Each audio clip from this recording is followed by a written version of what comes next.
إن من أوعر المسالك وأبعد الطرق عن الحق أن يهجم المرء على حديث رسول الله أو على آيات الكتاب فيؤولها تأويلا حسب أهوائه، يؤولها تأويلا فاسدا كاذبا وهو يحسب أنه يحسن. ما أقبح أن تأتي بكلام طاهر عظيم رفيع ثم تلقيه كسوة وسربالا على أهل الأدناس والنجاسات والمعاصي والكفر والكبائر، تصفهم بكلام رسول الله وهم أعداء الله وأعداء رسوله. قبل أيام خرج علينا أحد القادة وخطب خطابا وذكر حديث رسول الله صلى الله عليه وسلم الذي رواه ابن حوالة، والذي يخبر الرسول صلى الله عليه وسلم فيه المسلمين من بعده أن للمسلمين أجنادا مجندة ستكون في اليمن وفي العراق والشام. فيقول الراوي وهو ابن حوالة: قلت خر لي يا رسول الله. هذا الصحابي الجليل يطلب من الرسول صلى الله عليه وسلم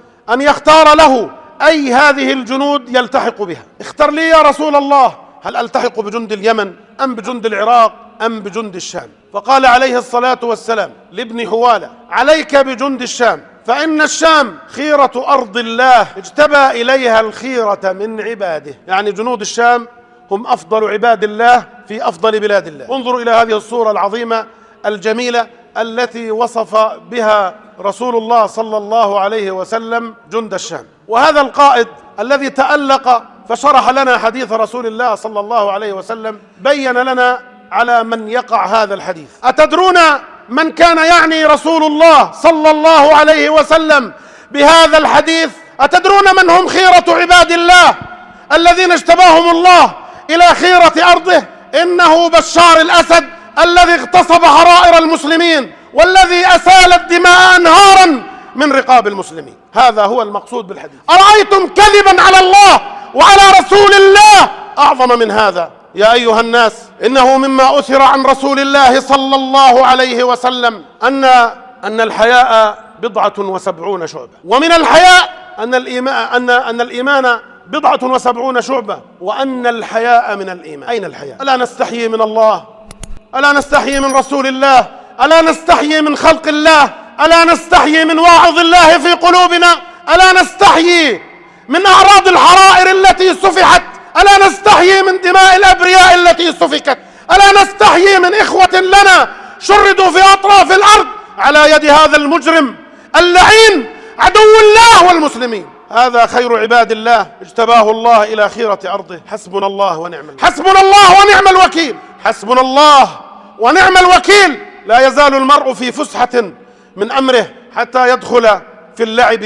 هذا دين يا سادة، ليس ملعبا وليس مطلبا للأهواء. هذا الدين عندما نتحدث فيه نستشعر الأمانة ورعايتها أمام ربنا، فلا نكسو ظالما بحلية الأولياء وهو من رأس الأشقياء. واليوم كثر الذين يزورون الحقائق ويشهدون بالزور ويخلعون الحلل الإيمانية على المجرمين بزعم أن هؤلاء من أهل الله. والمؤمنون يشهدون الذين وضعهم الله عز وجل شهداء على الناس. أمة محمد تشهد أن بشار الأسد عدو الله وعدو رسوله وعدو الإسلام، وأنا على ذلكم من الشاهدين. أتقرب إلى ربي بهذه الشهادة. ومن زعم أنه من خيرة خلق الله اجتبي إلى خيرة بلاد الله فقد كذب على الله ورسوله. اللهم إنا نبرأ إليك من الكذب، ونبرأ إليك من الضلال، ونبرأ إليك من الزيف وأهله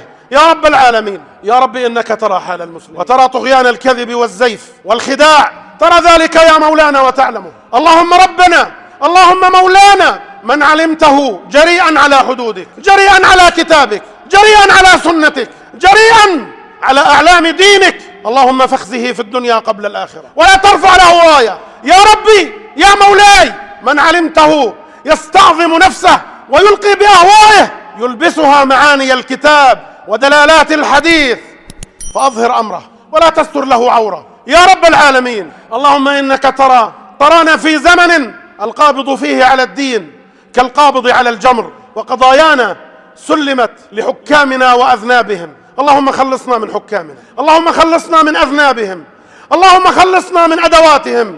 اللهم يسر لنا رجلا طاهرا صادقا تقيا نقيا تحبه يا مولانا ويحبه، يقودنا من وحدتنا هذه إلى مسارب النجاة يا أرحم الراحمين. عباد الله، إن الله يأمر بالعدل والإحسان وإيتاء ذي القربى وينهى عن الفحشاء والمنكر والبغي يعظكم لعلكم تذكرون. اذكروا الله يذكركم واستغفروه يغفر لكم وأقم الصلاة إن الصلاة تنهى عن الفحشاء والمنكر ولذكر الله أكبر والله يعلم ما تصنعون.